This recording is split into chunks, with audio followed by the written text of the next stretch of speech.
30 jours, 30 comics, épisode 5, action. Salut à tous, bienvenue pour le 5e jour de ce challenge de vous présenter 30 comics à lire pour vos vacances en 30 jours.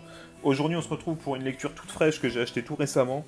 Ce gros pavé qui est sorti chez Urban Comics, Justice League Icon, par Paul Dini et Alex Ross. Alors écoutez, je vous le conseille, parce que c'est un petit peu un ovni en fait ce comics à mon sens. On va suivre 6 ou 7 histoires des héros de la Justice League. Alors il y a Batman, il y a évidemment Wonder Woman, il y a Superman, tous les héros iconiques de la Justice League, iconique, vous l'avez. Et ce que je trouve particulier à ce comics, et ce qui m'a donné envie de vous en parler aujourd'hui, c'est le dessin d'Alex Ross. Le dessin d'Alex Ross, c'est quelque chose de très particulier. Je vais essayer de vous montrer ça, voilà.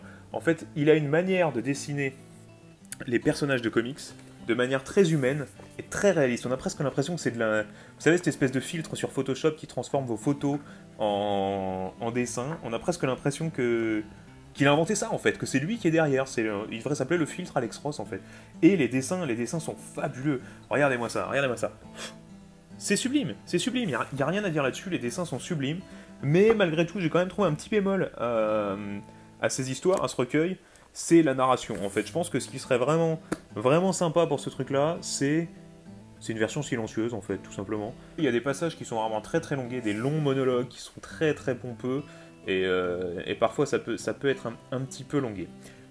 Voilà, bah écoutez, je sais pas si vous avez eu l'occasion de lire ce comic, si c'est le cas, comme d'habitude, vous commencez à comprendre comment ça marche, on se retrouve dans les commentaires pour en parler, et si vous l'avez pas lu, eh ben foncez les gars, parce que ça fait partie des ovnis du monde des comics, que je vous conseille vraiment au moins d'y jeter un œil, ne serait-ce que pour admirer les dessins sublimes qu'il y a à l'intérieur. On se retrouve pas demain c'est le tour de Murdoch, un petit peu de se coller au challenge, comme ça moi je me repose, et puis on se retrouve samedi, je vous fais des bisous.